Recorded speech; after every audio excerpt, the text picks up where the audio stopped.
A primeira coisa que a gente tem que ter em mente quando se pensa em um paciente em tratamento que faz hemodiálise é que não há nada que impeça da gente tratar um paciente em hemodiálise, mesmo que seja procedimentos invasivos. O que é a hemodiálise? A hemodiálise é um tratamento médico que tem como objetivo filtrar o sangue do paciente, em especial do renal crônico, cumprindo o papel que o rim não faz mais de forma adequada. Outra função também da hemodiálise é controlar ali a pressão arterial. Além disso, ela vai manter ali o equilíbrio eletrolítico, tanto o equilíbrio de sódio, potássio, ureia, creatinina. Quem é que precisa fazer hemodiálise então? Os pacientes com insuficiência renal aguda ou os pacientes com insuficiência renal crônica. Em que momento que o médico vai falar, ok, esse paciente precisa passar pela hemodiálise? Na verdade, existem vários parâmetros para essa decisão. E aí o médico vai verificar dosagem de ureia, dosagem de creatinina, dosagem de sódio, potássio. Ele vai verificar o equilíbrio ácido-básico desse paciente. Uma vez que o rim, por algum motivo, não está funcionando de forma adequada, consequentemente, todo esse equilíbrio eletrolítico,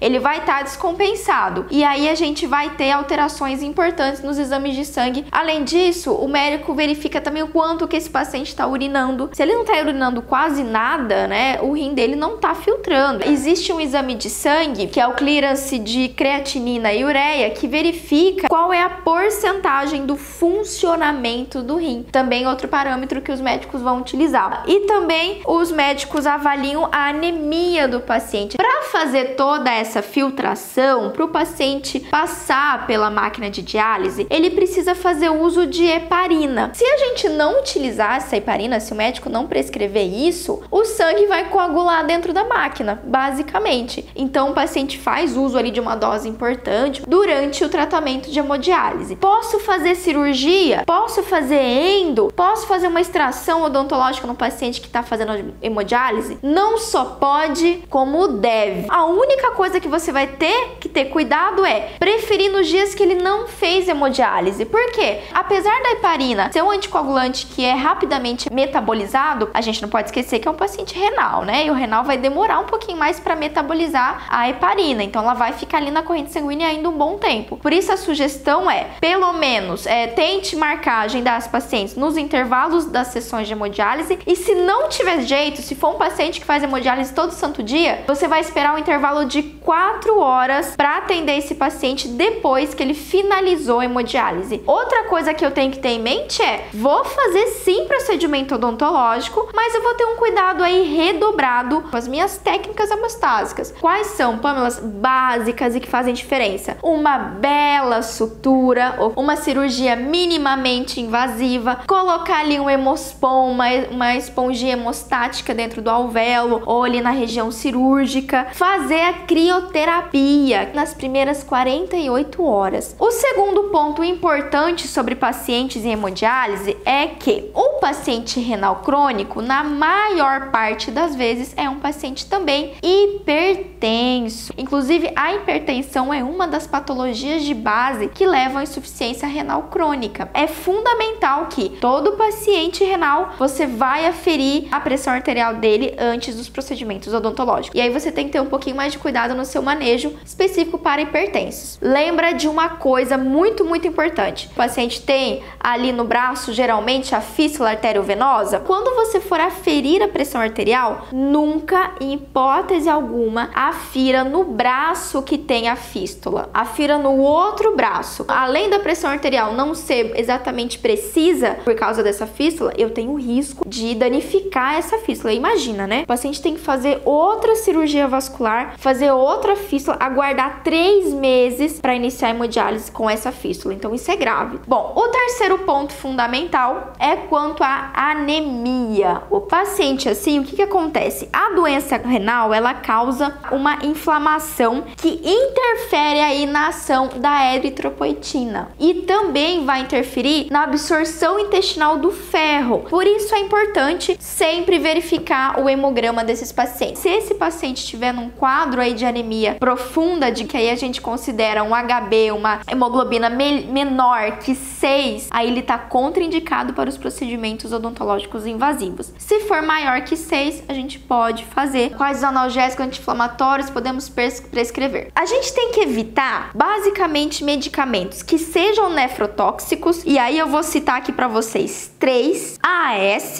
aciclovir, que é um medicamento para tratamento de herpes, é um antirretroviral, e AINES. Além de serem nefrotóxicos, analgésico e anti-inflamatório, o analgésico você pode prescrever a dipirona ou paracetamol, ou prefiro inclusive até a dipirona do que o paracetamol, e o que você vai utilizar no lugar vai ser um corticoide. Quanto aos anestésicos, não tem nenhuma alteração. Você pode utilizar lidocaína, você pode utilizar articaína, mefivacaína, prilocaína, mas tem um fato importante. Sempre você vai atender um paciente com comprometimento sistêmico, limite aí o seu uso de anestésico a 2 tubetes por atendimento, no máximo, independente do anestésico que você for utilizar. Então dá para usar prilocaína se for um paciente aí com a hipertensão descompensada, mas se a hipertensão está controlada, você pode tentar a articaína, também é uma opção. Pamela, não tem nenhum desses, utiliza o que você tem, só que aí se limite aí aos 2 tubetes. Outra situação que você vai fazer também é o seguinte: toda vez que você for prescrever um medicamento para um renal, antes de se preocupar com qual medicamento que você vai prescrever, se preocupe com a posologia. Se esse paciente tem uma falha na filtração glomerular, no funcionamento do rim, demora um pouco mais para ele eliminar essa substância. Por isso, o medicamento que eu fazer, ele vai estar na corrente sanguínea por mais tempo. Consequentemente, tem como eu reduzir as vezes que o paciente toma. Então, vou dar um exemplo. Você precisa prescrever amoxicilina. Em vez de você fazer 8 em 8, você faz de 12 em 12. Vai funcionar tão bem quanto. O quinto ponto aí é que esses pacientes também têm um risco para endocardite infecciosa por causa da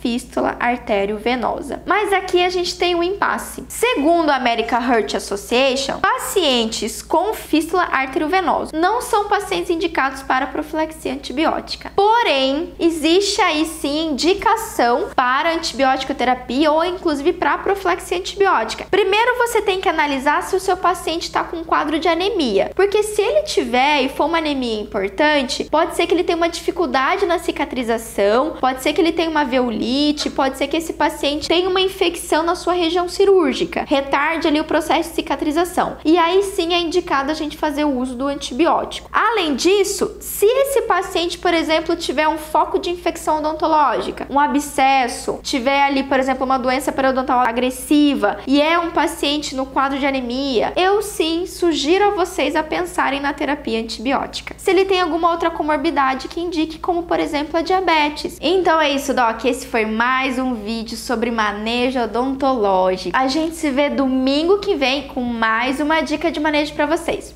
Um beijão!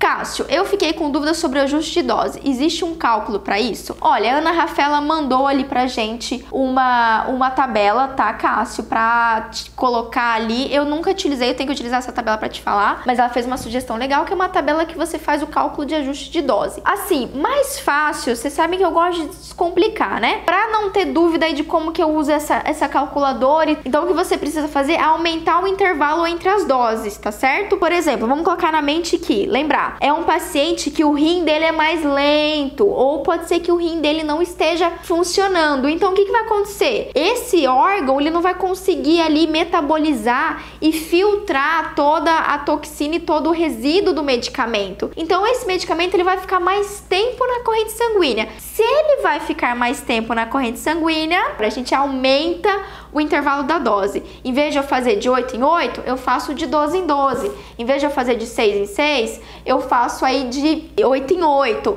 Ah, é uma vez por dia? Nessa uma vez por dia, mantém uma vez por dia, porque geralmente uma vez por dia são medicamentos corticoides. Ana Rafaela, Pamela, no caso dos antibióticos profiláticos não se faz ajuste, certo? Ana, vai depender muito da condição renal desse paciente. Se for um renal crônico, que tá lá fazendo diálise só de vez em quando, então você pode manter aí 2 gramas de amoxicilina, que é o padrão para profilaxia antibiótica. Mas se ele for um paciente renal que faz muito diálise, sabe, que você consegue verificar que tem várias comorbidades, que tá com uma convalescência importante, eu sugiro você reduzir para 1 grama. Cássio, estou com uma paciente com 25% de função e tomando imunossupressores. Você vai fazer a profilaxia antibiótica, você vai diminuir a dose. Geralmente a profilaxia antibiótica, a recomendação aí é a gente fazer 2 gramas de amoxicilina ou 600 de clindamicina, por exemplo. Você vai colocar na metade essa dose. 25% de função renal é muito pouco. Mas com certeza, se você for fazer um procedimento, que são vários procedimentos, eu sugiro você fazer a terapia antibiótica. Coloca ali 10 dias de terapia antibiótica e faz o máximo possível de procedimentos dentro da cobertura. Às vezes é mais viável do que você fazer a profilaxia.